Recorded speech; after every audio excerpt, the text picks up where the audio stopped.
Path of Radiance was the first Fire Emblem game I ever played. But it's not a title that sold particularly well, and for that reason, it's been incredibly hard to get a hold of, with resellers and scalpers asking absurd prices. However, it was recently officially re-released as part of the Nintendo Online subscription service. So there are a lot of people tuning into Tellius for the very first time. As such, I thought I would make a guide for anyone who has the subscription service or is able to play Path of Radiance through other means. Because a lot of the mechanics in Path of Radiance and its sequel Radiant Dawn are different from what you might expect from Fire Emblem, especially if you only started with some of the newer games like Awakening and Three Houses. So without any further ado, let's get started. Path of Radiance introduced a home base system which is fairly similar to the Monastery or Somniel, only without a physical space to explore. Instead, you navigate the home base through a series of menus, and here you are able to activate support conversations, talk to NPCs, purchase items, and engage with some of Path of Radiance's more unique mechanics, such as bonus experience and skill acquisition. Probably the most impactful new mechanic Path of Radiance adds is bonus experience. Bonus experience, or BXP, is a resource that the player gains by clearing maps quickly or accomplishing a few other side objectives. Starting in Chapter 8, you can spend BXP to level up your characters before the map begins. There are two different schools of thought on how people approach BXP. The first is to spread your BXP thin. Instead of focusing on specific characters, you just give everyone on your team one bonus level. The other option is to focus all of your BXP on a small group of characters, powering up specific individuals by 5 or even 10 levels depending on how much BXP you have. I tend to find that this second approach is the best one, because if you focus all of your BXP on a single character, they will become overleveled and help you to trivialize future challenges. This, in turn, makes it easier to train the rest of your team on map, since if you have a few super gods, they're not going to have any trouble surviving the enemy onslaught. Not only that, but these stronger units will help you to acquire more BXP by completing side objectives quickly, and thus this becomes a machine that sort of feeds itself. If you sink all of your initial BXP into someone like Oscar, Boyd, or Soren, you can then use that superpowered unit to acquire more Bex for your other characters and slowly turn your entire army into juggernauts. On that topic, let's talk about acquiring BXP. On most maps, you acquire bonus experience through completing the chapter in a certain number of turns. For example, on Chapter 1, if you complete the map in 4 or fewer turns, you are awarded 300 BXP on Easy, 200 on Normal and Hard, and 100 on the Japanese exclusive Maniac Mode difficulty. As such, unlike in other Fire Emblem titles where your turn count doesn't matter other than for bragging rights, here there is a concrete bonus to completing maps in a lower turn count. Although it is worth checking what the turn limits are for each chapter, since there's no reward for finishing Chapter 1 in 3 turns as opposed to 4. And it's also worth remembering this isn't an all or nothing system.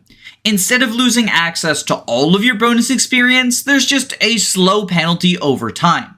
So, using Chapter 1 as an example again, if you complete the map in 6 turns instead of 4, you will get 2 turns worth of penalties. On Easy Mode, this penalty is 15 BXP per turn, on Normal and Hard, it's 10 EXP per turn, and on Maniac, it's 5 per turn. So, if you complete Chapter 1 in 6 turns, on Easy Mode, you will get 270 BXP, on Normal and Hard, you get 180 BXP, and on Maniac Mode, you get 90 BXP. Therefore, while it is beneficial to try and play aggressively to clear maps as quickly as you can, you also shouldn't feel the need to overextend with your frail units and risk their death just in the effort to save an extra turn. 15 extra bonus experience isn't worth Oscar's life. In addition to your turn count, there are several other side objectives that will grant you bonus experience. Although, in some cases, these aren't really worth the reward you get.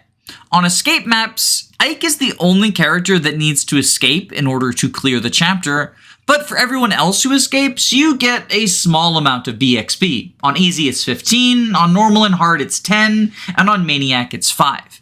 And you'll notice that these are the exact same values as the penalty you get for taking extra turns.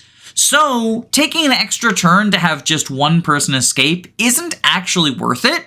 However, if you can have 2 or more people escape by taking an extra turn, you profit in BXP. There are also some maps where leaving specific enemies alive or protecting NPCs will grant you small BXP bonuses, but these are, again, minor enough that I don't think they're worth the hassle. Chapter 11 is notorious for having 5 suicidal vigilantes, each of which gives you a small BXP bonus if you let them survive. 75 on easy, 50 on normal and hard, and 25 on maniac.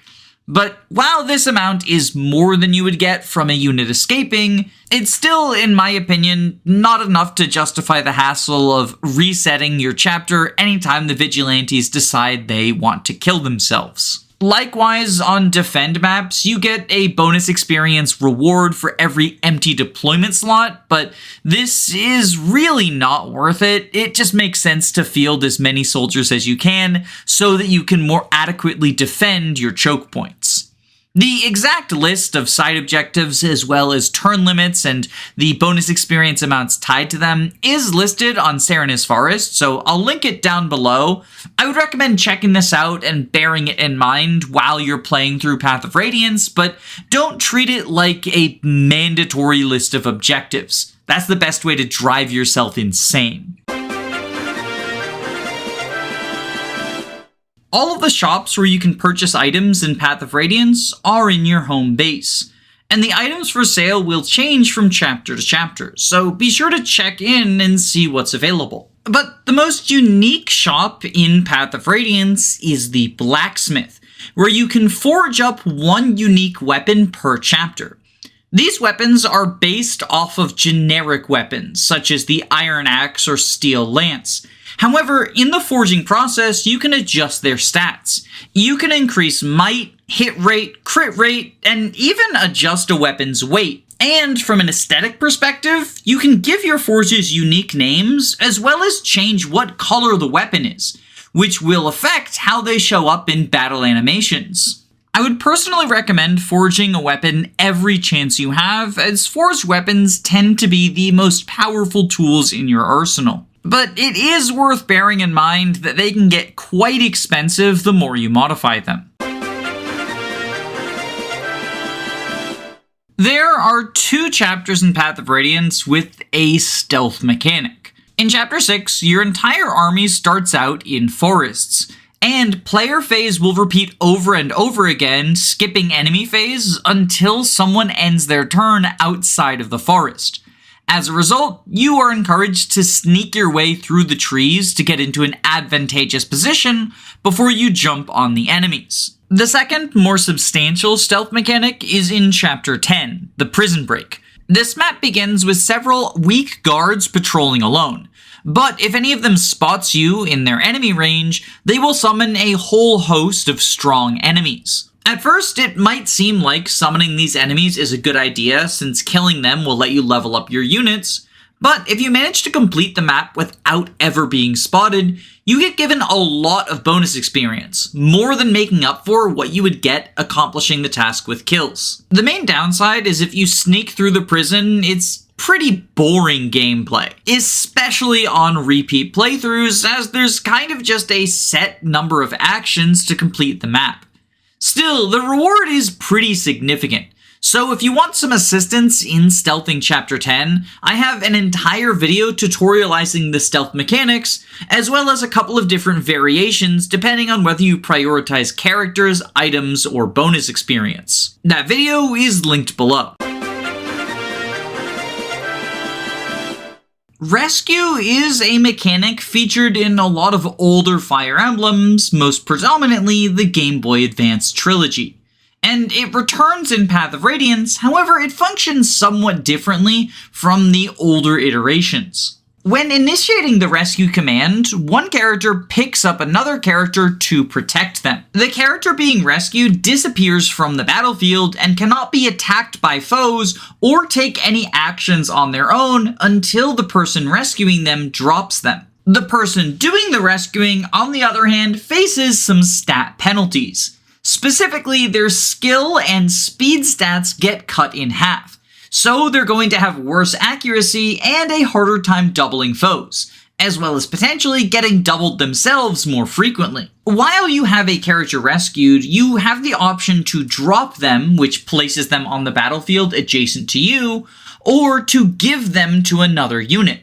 Additionally, any of your units that are not rescuing someone can take a rescued character from one of their allies. But each character can only rescue one unit at a time. You cannot have multiple people rescued by the same character. Additionally, there are limitations to which characters can rescue each other. Unlike earlier titles, in order to rescue another character, you need to have at least 2 more weight than them. So, promoted Boyd with a weight of 12 cannot rescue promoted Ike, even though promoted Ike has a weight of 11. However, promoted Ike with 11 weight is capable of rescuing promoted Riss with 9. The last thing worth noting is any mounted characters can never be rescued, presumably because even the strongest soldier cannot support a horse on their shoulders. Rescuing has many beneficial applications. The most obvious of them is if a unit has low HP and you don't have the ability to heal them, rescuing them gets them out of danger. However, it's also possible to use rescue strategies more aggressively. Infantry units, such as sword masters and generals, are notorious for falling behind mounted units due to their lower movement. But you can fix this problem by having a mounted unit rescue infantry. Then they can move their full mounted move and drop the infantry onto the front lines. Thusly, the low movement of these infantry classes is less of a hindrance than it would be if they were walking on their own. Lastly, a fairly niche application is to use rescue to give your units penalties on purpose. The main reason you would do this is if you want to set up kills for training projects like Mia and Rolf. You can have a powerful unit such as Titania rescue an ally and thus cut her speed in half. Then she's incapable of doubling enemies and is able to reduce them to low HP without killing them. You can then secure the kills with whatever underleveled project your heart desires and watch their stats skyrocket. As you might expect from a game where low turn count is rewarded, mounted units such as Cavaliers, Pegasus Knights, and Wyverns are pretty powerful. Not only do they have extra move as compared to their infantry counterparts, but they also innately have access to the Canto skill. This means they're capable of moving both before and after taking an action. The total number of spaces they can move is still equal to their move value, but if you have 8 movement, they can move 4 tiles, attack someone, and then move 4 more tiles. This means you can do hit and run tactics, either attacking and then retreating to a safe distance, or attacking and then moving forward to get into more enemy ranges. And this isn't just limited to attacking. A mounted healer can heal an ally and then move forward so they don't get left behind. And if you're trying to rescue someone to safety, a mounted unit can move forward, rescue them, and then move back to avoid engaging with enemies while facing penalties. Just because cavalry are strong doesn't mean you should neglect your infantry, as they also get a special tool in the form of the shove command. Shove allows you to push an adjacent unit 1 tile away from you, and this can be done to enemies, allies, or units you control. The main purpose of shoving is to help accentuate someone's movement. Sometimes getting one extra tile is all you need in order to talk to an NPC, kill an enemy, or visit a house before a brigand does. One additional niche benefit is if you shove a unit who is asleep, they will have their turn sleeping reduced by 1. So this can be a great way to wake up a powerful unit who's taken a nap. However, much like with rescuing, who you can shove depends on your weight. You can shove any unit who has equal or lesser weight than you, as well as people who have exactly 1 more weight than you. So there's a greater flexibility in who you can shove as compared to who you can rescue, but it is still limited. One other interesting thing worth noting is you can actually shove mounted units. Although this is a very rare occurrence, because mounted units are incapable of shoving, and mounted units themselves are much heavier than most infantry. Typically, the only characters who are going to be able to shove mounted units are the shape-shifting Laguz, as they tend to have much higher weight than the Bjork counterparts, especially in their animal form. Laguz are an interesting unit type with both a human and animal form. What form the Laguz are in is determined based on a transformation gauge. When Laguz are in their human form, their transformation gauge will slowly fill up until it hits the maximum value of 20, at which point they will transform into their animal form. Then their gauge will slowly decrease until it hits 0. At which point they will become human again and the gauge will start filling up. Laguz are only capable of doing combat while in their animal form. As such, while in their human form, Laguz feel a bit like defenseless dead weights. But as animals, Laguz tend to have higher stats in order to compensate for the turns they must spend doing nothing. Additionally, Laguz are considered to be a special class, and as such, they cannot promote and they gain less experience, almost as if they were already a promoted class. Many players, myself included, consider most of the Laguz to be fairly low-tier units, but Path of Radiance is an easy enough game that you can use whomever you want, and it's hard to deny the alluring power of catgirls. There are also a few items you can use to compensate for the Laguz's dependency on gauges. Laguz stones are a consumable item that will instantly transform any Laguz that uses them, and the Demi-Band allows a Laguz to stay permanently in their animal form in exchange for a slight stat penalty. Although this segues us kind of nicely into the next topic.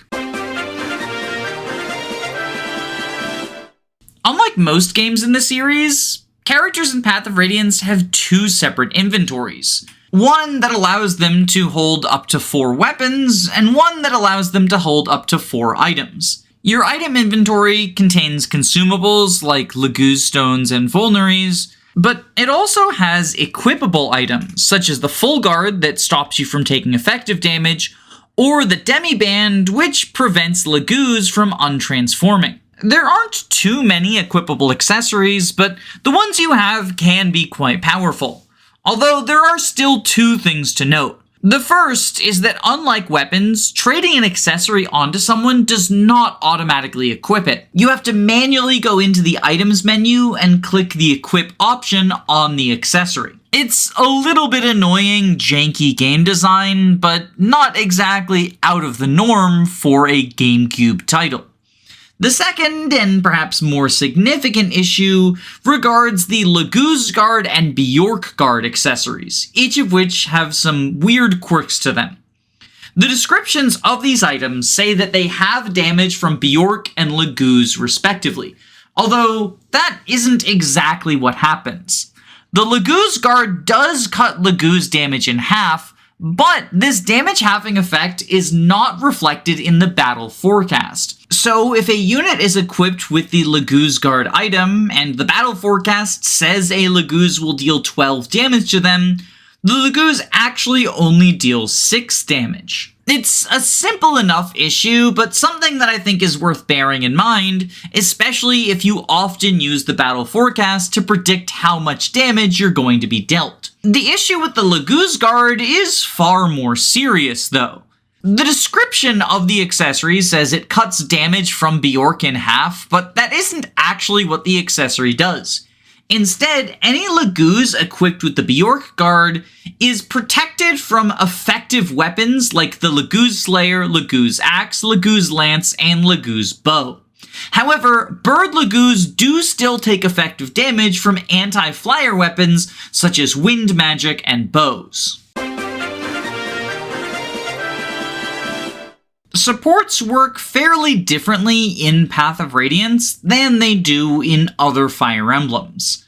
Instead of building up support points every turn or based on actions done together, units will gain support simply by being deployed together on the same map.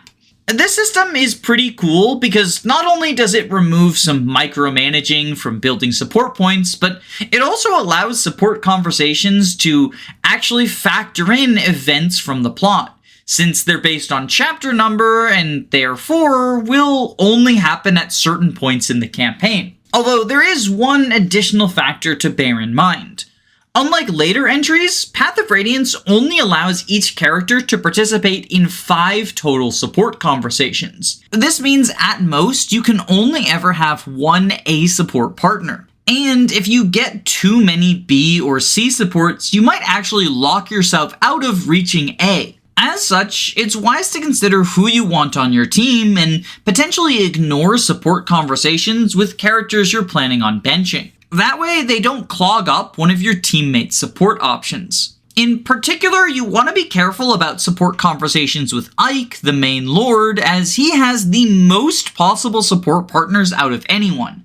So it's actually feasible for him to accidentally fill up all 5 slots before some of his possible partners join. Although, it's also worth noting, Path of Radiance support bonuses are some of the weakest in the series. Most affinities only grant minor bonuses to hit, avoid, attack, and defense. And these bonuses all round down, so there's actually situations where certain affinities grant no bonuses at C rank. As such, rather than worrying about min-maxing your support pairings, I would focus on which character relationships you're most interested in exploring.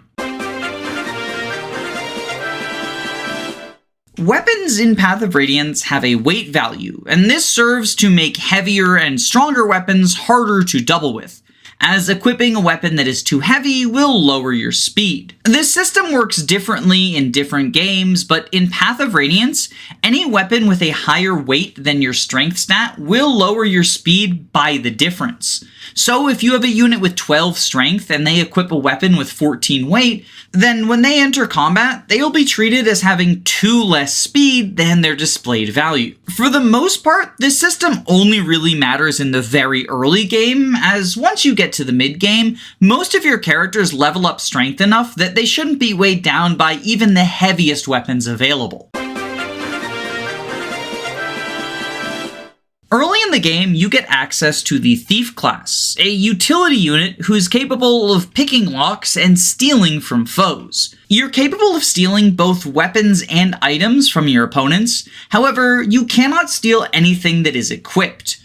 Additionally, in order to steal from a foe, you need to have more speed than them.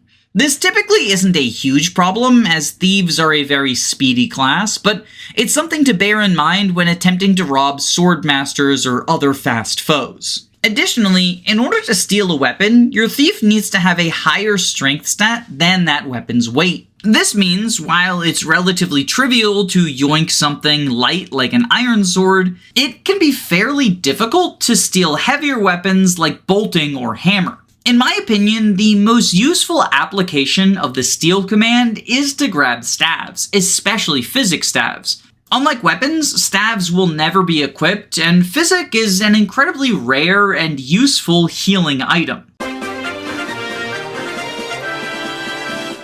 Path of Radiance has a rather unique relationship with skills. Most units in your army join with one skill already, such as Counter on Titania or Vantage on Mia. However, throughout the campaign, you will also acquire skill scrolls that allow you to teach a new skill to your units. These scrolls can only be used in the home base, and once you use them to teach a skill to one of your characters, The scroll is gone forever and cannot be recovered. Each skill has a capacity cost associated with it, and more powerful skills cost a greater amount of capacity. Corresponding to this, each character in your army has a capacity limit. Unpromoted units have a capacity of 20, whereas promoted units have a capacity of 25. Most Laguz also have 25 capacity, although there are a few exceptions to this rule, which I think would qualify as a spoiler. If you don't have enough capacity points to fit the skill you want, you are able to forget skills you already learned. However, once you forget a skill, it's gone forever, so you better be sure you don't want it anymore before you have buyer's remorse. The skills in Path of Radiance have a variety of beneficial effects, and choosing which characters you want to give each skill can make your army feel truly unique.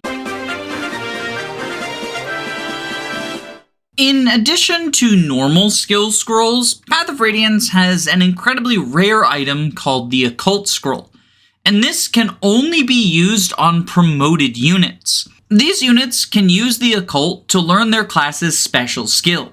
For example, Swordmasters get Astra, allowing them to strike 5 times, whereas Paladins get Soul, allowing them to recover HP. These specialty skills take a lot of capacity, so it can be hard to combine them with other skills, and in my opinion, they're not powerful enough to justify the large capacity cost, but they are all very flashy, so giving them to your favorite units can make for a rewarding experience.